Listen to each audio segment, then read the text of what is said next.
almost died this year. Actually, I didn't almost die. I didn't even get hurt.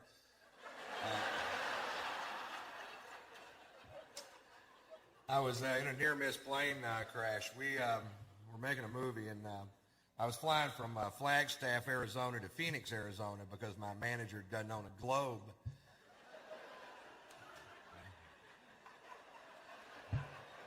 We're on a plane that big. It's like a pack of gum with 8 people in it.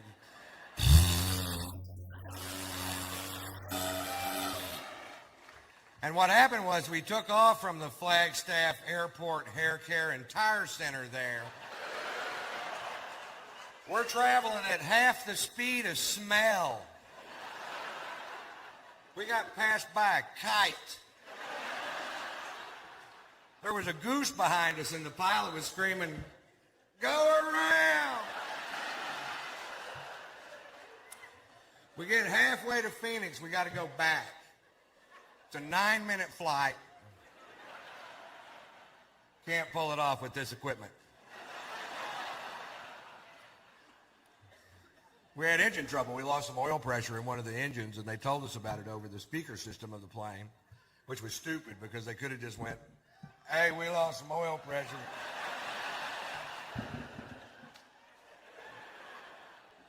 Heard you. Sure did. It was weird. Everybody on the plane was nervous, but I'd been drinking since lunch. And I was like, "Take it down. I don't give a shit."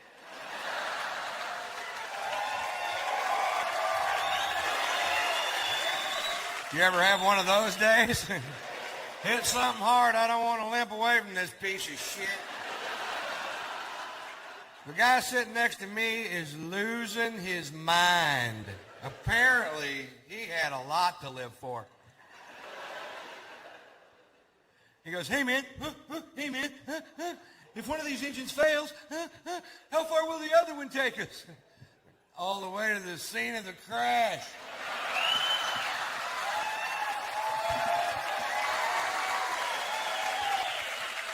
Which is pretty handy because that's where we're headed. I bet we beat the paramedics there by a half hour. We're hauling ass.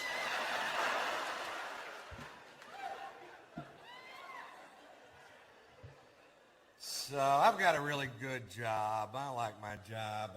It's important to have a good vocabulary, you know. Actually, I haven't always had a good vocabulary.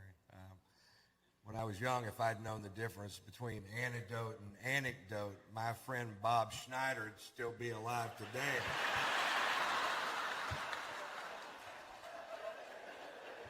He got bit by a copperhead. I'm reading him humorous stories out of Reader's Digest.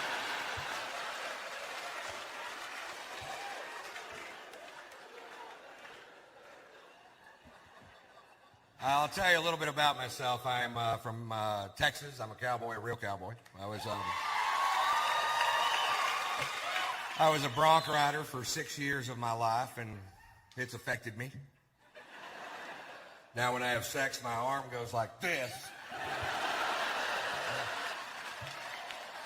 Seems to be some dispute between the wife and I whether or not I'm staying on that full 8 seconds.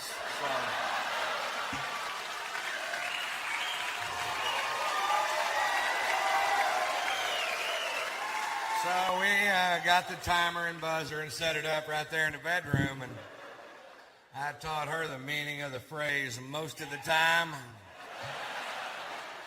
Would have been all the time, but she won't let me tie that rope around her waist anymore.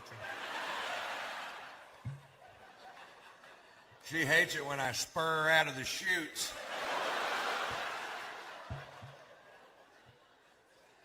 Hey, you laugh. It's not easy to keep an erection with a clown and a barrel in the corner of the room.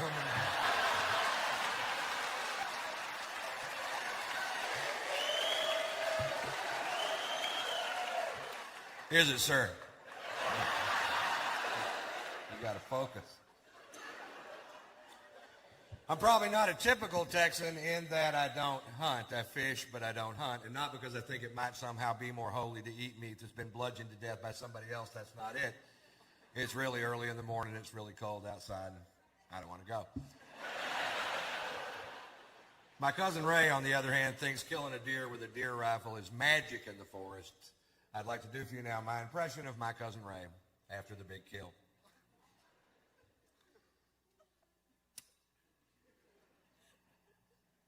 Hell, it was 4 in the morning. 22 degrees outside. Of course, you weren't there. Pussy.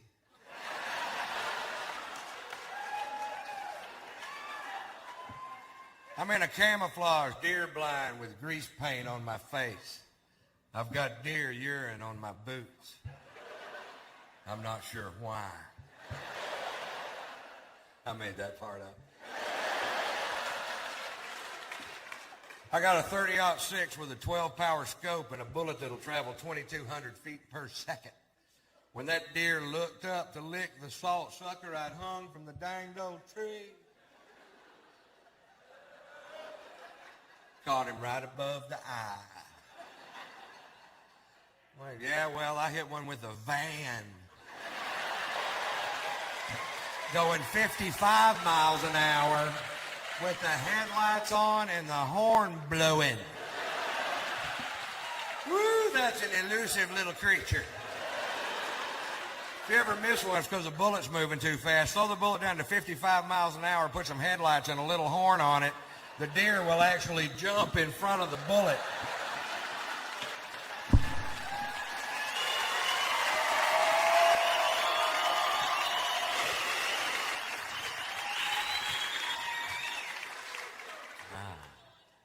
Ouch. So I'm a married man, happily married man. Thank you very much for asking.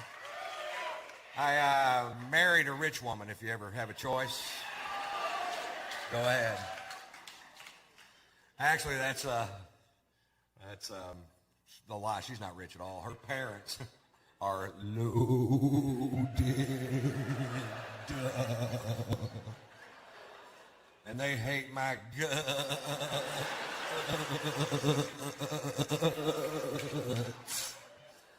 And I'm waiting for them to die.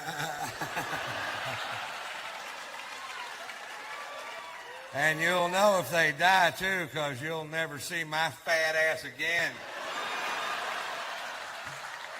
I'll be in Palm Beach with my new friends. Hand me a beer, Teddy. Servants rich. My in-laws have servants. Is that weird? I thought when I married their daughter, they'd send a servant along with us to help do all the shit they never taught her how to do. And I was wrong. We're now leaning on her domestic skills, and whoo, she's handy. I came home from doing a show the other night, and she goes, "Honey, the dryer's broken." I'm like, "Did you check the lint filter, sweetheart?"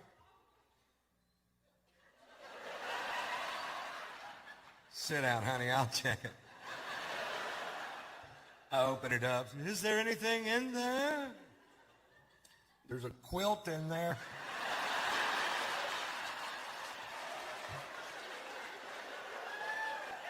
"Look, you made a sofa cushion."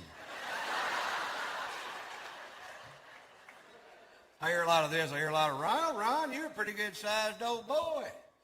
And I guess a little woman's a good cook. Bullshit.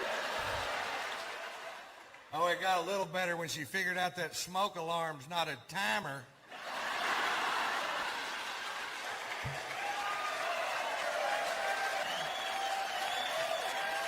I had to tell her, "Honey, the food is done," before that particular buzzer goes off. It was real bad when we first got married. The first meal she cooked in our new house, I couldn't eat it. I gave it to my dog. He started licking his butt. She comes in the kitchen and goes, "What's he doing?" "Looks like he's trying to get the taste out of his mouth."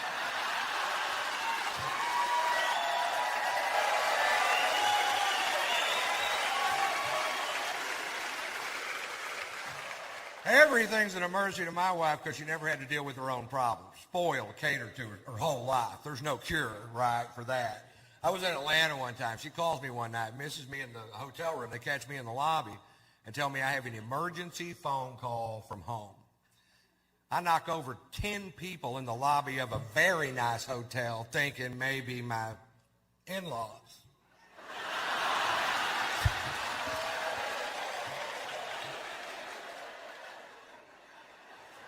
I call her. She tells me my dog Sluggo just took a dump on the new carpet. Shoot him. She goes, that's just like you, Ron. I have a genuine problem, and you're being sarcastic. All right, honey, I'm sorry. Put the dog on the phone. I'll talk to him.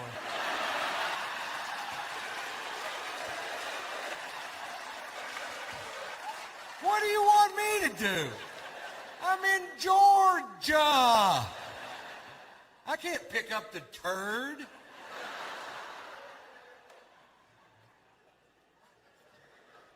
Put a paper towel over it. I'll be home in a week, honey. I get home, it looks like a little campground in the living room. Somebody's having a Poopapalooza concert. Let him outside. He'll shit out there. I've seen him do it.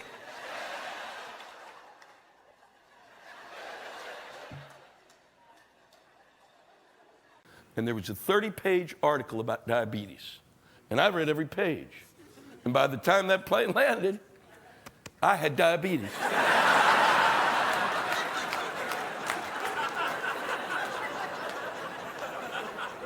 And for all we study about health, we know nothing. Is milk good or bad? I rest my case.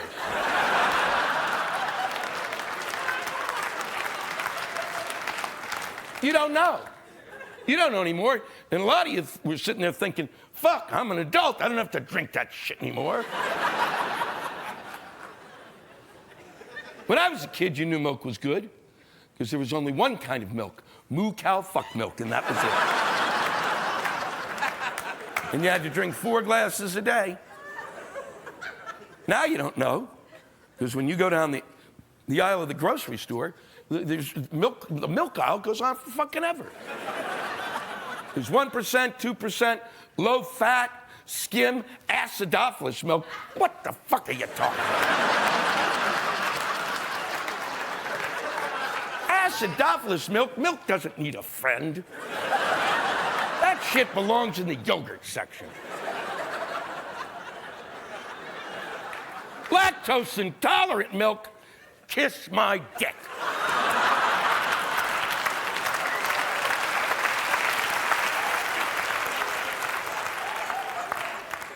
If you're lactose intolerant, you can't drink milk. So what's in the fucking carton? Get it out of there. Get it away from my milk. It is talking to my milk and making it feel bad about itself.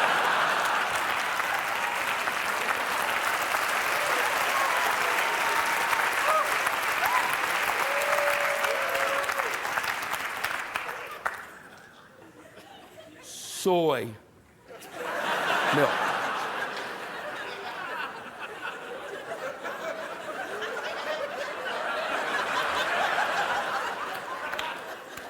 Beyond belief, I was in Los Angeles and I ordered some coffee and they said, would you like whole milk, skim milk, or soy milk? And my fist stopped right in his face.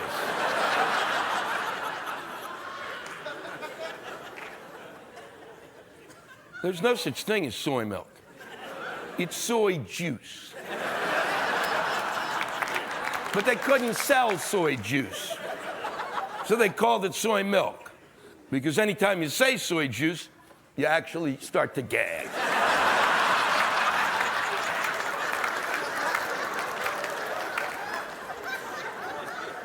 And they put soy milk in with my moo cow fuck milk. And it doesn't belong there because we all know there's no soy milk because there's no soy titty, is there?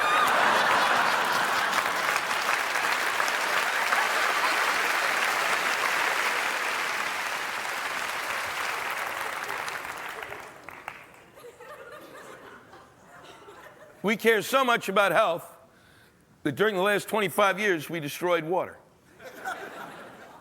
Because when I was a child, this was the simplest thing of all. This was the essence of life.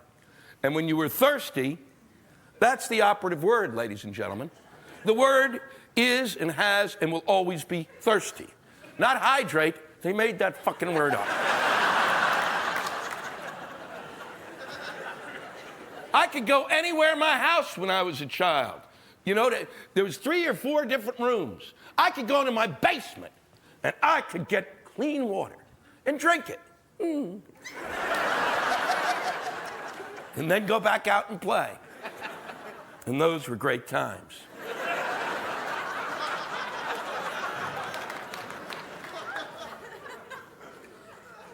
But then we decided every town and every village which had the water coming to it, and all they had to do was clean it, said, we'll save money. We won't clean the water so much. And with the money we can save, we can then buy the water at the supermarket. Try to go through this logic with me. Our country had water coming to our homes. And even if we were locked out, we could still get it. Clean water. And we said, no, fuck you. I don't want it to be that goddamn convenient. I want to drive and drive and drive and look for water like my ancestors did.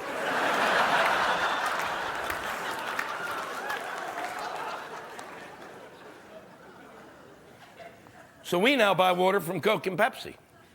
Because when I think clean water, oh yeah, I fucking think Coke and Pepsi. The water that they sell is actually so shitty, they won't put it in Coke and Pepsi. And that's not funny, because it's fucking probably true. Aquafina? I think it means the end of water as we know it.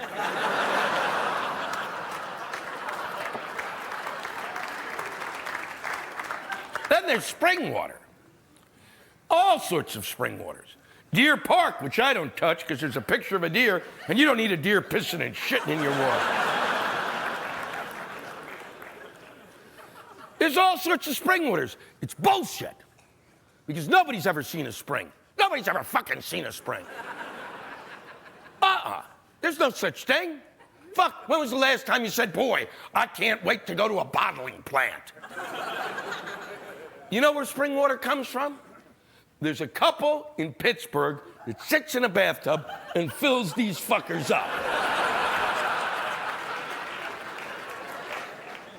Because that's how stupid they think we are. They think we're so stupid that on many bottles of spring water, they print the nutritional facts. The nutritional facts of water.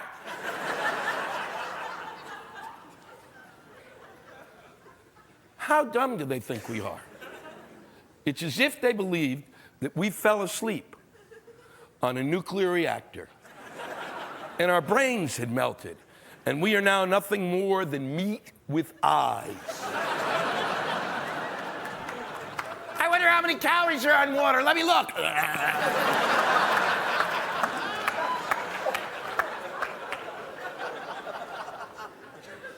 Total fat. Total fuck fat in water. What that implies is that there's water with chunks of fat in it. And I gotta find that water because that's the tasty goddamn water.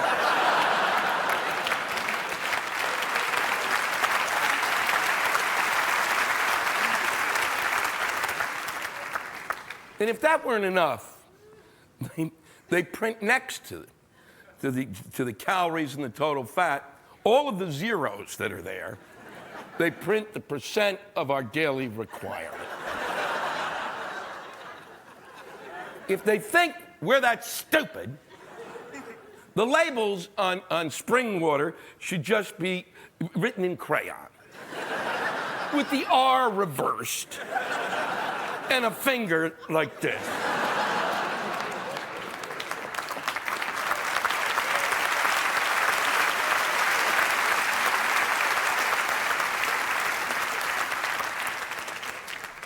When I was a kid and water was free, nobody ever told you how much water to drink. Ever. 4 glasses of milk, nothing about water. But then they started bottling water. And as soon as they started bottling it, they said 8 bottles a day. 8! 8, you fuckers! That's like a goddamn homework assignment. I can't remember what day it is. Now I gotta remember how many bottles of water I drank? Fuck you. That's 56 bottles of water a week. You need a burro to carry that much shit around. And if you don't drink 56 bottles of water a week, many doctors say at the end of the week, you should take a garden hose and shove it up your ass.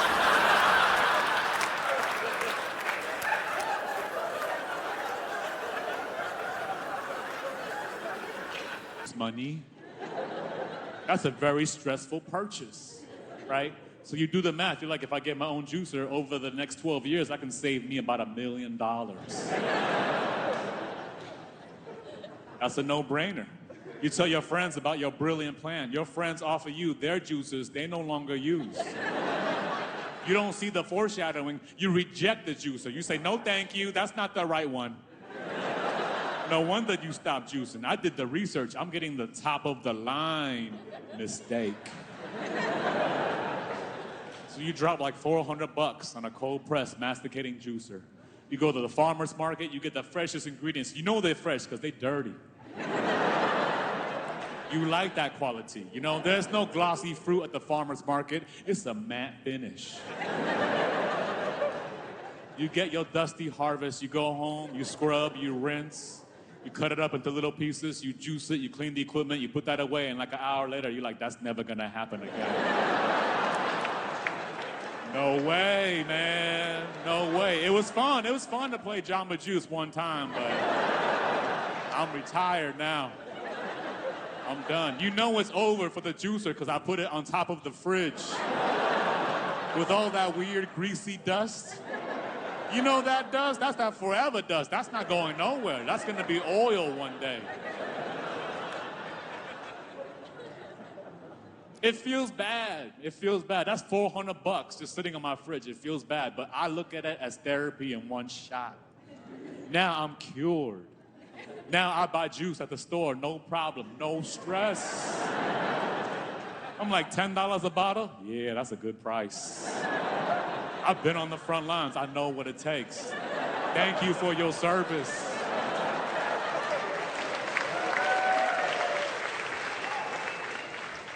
I spend too much time and energy on small decisions. You know, like I was at Popeye's Fried Chicken, just having lunch. It's a treat for me, so I'm trying to maximize. I'm evaluating every combo that they offer. I'm trying to find the highest ratio of satisfaction to cost.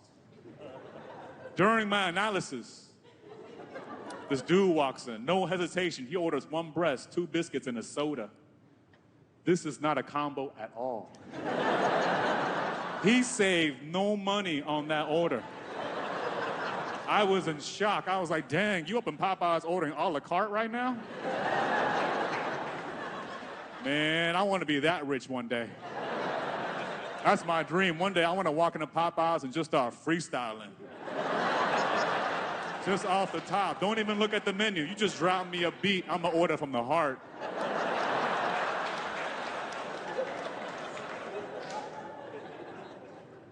It's hard. It's hard not to eat fast food when you're touring. You know, like one night after the show, I went back to my hotel. The only thing open was a Wendy's. It was across the street from the hotel, but it was drive-thru only, and I did not have a car. I had some money. I had some hope. I had my legs. I skipped over there. I brought some good vibes. I knocked on the window. I said, hey, man, we both showed up. Let's do what we came to do. They were not excited. They said, hey, we can't serve you on foot in the drive-thru. I said, why not? They said, it's for your health and safety. I said, I'm trying to eat Wendy's right now. Why are you bringing up that stuff?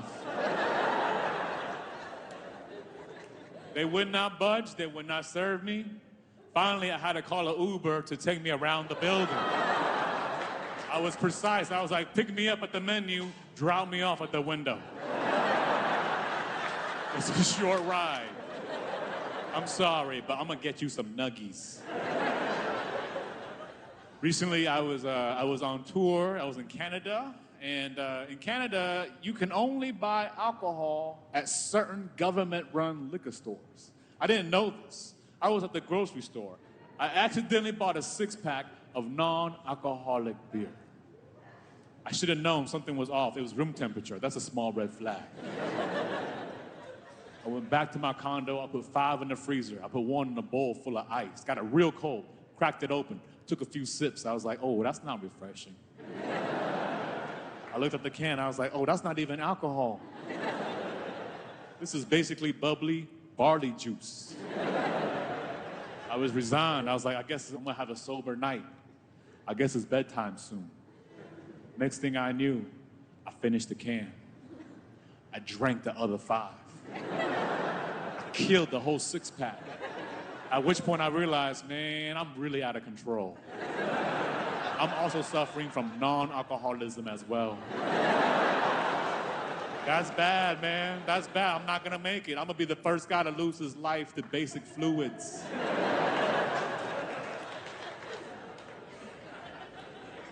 I have an addictive personality, you know? I like to push it. I do.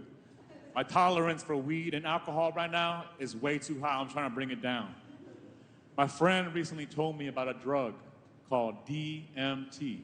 It's a very powerful hallucinogenic that's supposed to give you a sense of what death will be like. And I'm open-minded enough to maybe try it once or twice, but I'm wary that I would never want to develop a tolerance to DMT, because what if one day I just died naturally? 45 minutes later, I'm like, bro, I'm not feeling it. What's going on, man? We're gonna get dead or not? I can't just lay here all day. This is weak stuff, man. Can you imagine being dead and unimpressed?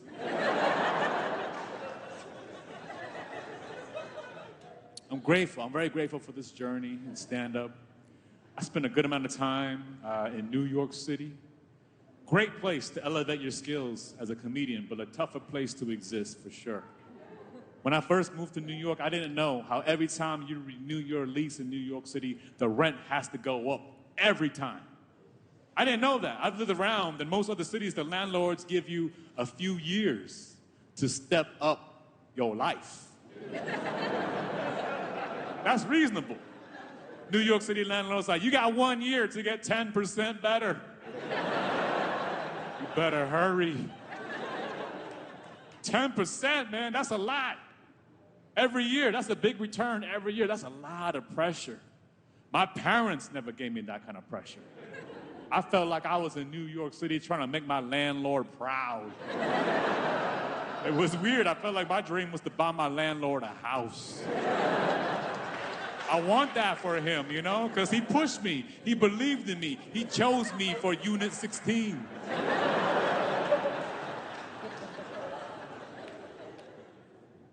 It's up and down business. It's a very up and down business. I remember one time, I was so excited, I got an offer for a show in Boston. I was pumped. They were gonna pay me and cover my transportation. I got the confirmation for the train from New York to Boston. Turns out that ticket cost more than my performance fee. I got bummed out. Started having some dark thoughts. I was like, dang. Maybe I should just be a train. Maybe that's what I gotta do to make it.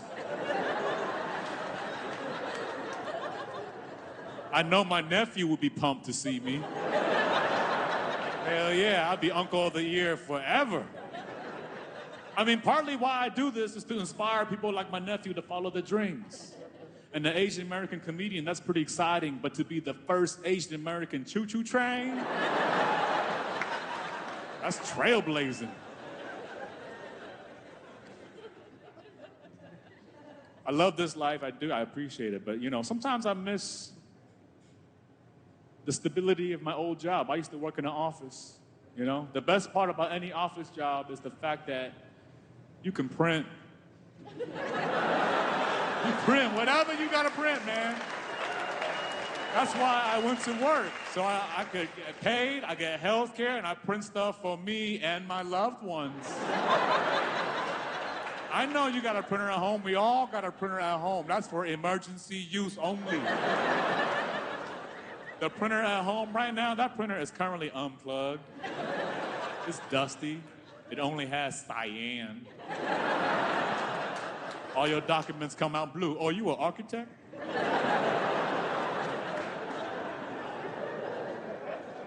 At home, I'm mean to myself, man. I'm mean. I'm always talking myself out of printing stuff. I'm like, no. You gonna memorize that.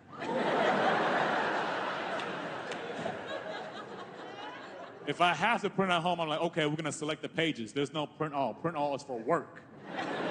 At home, we select pages. Double-sided. Grayscale. Lightest setting possible. When it comes out, it better be invisible.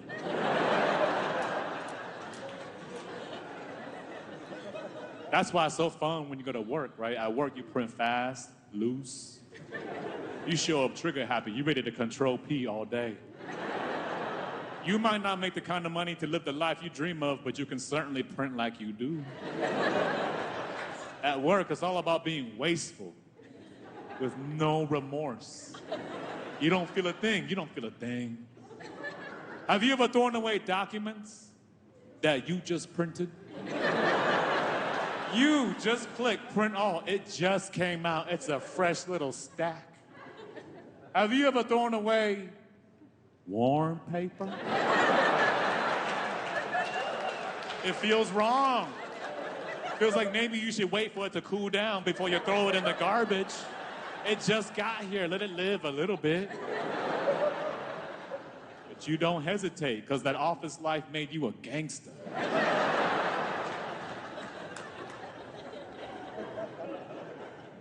It's weird, right? It's weird. They try to control you in so many ways at work, but they let you print free reign.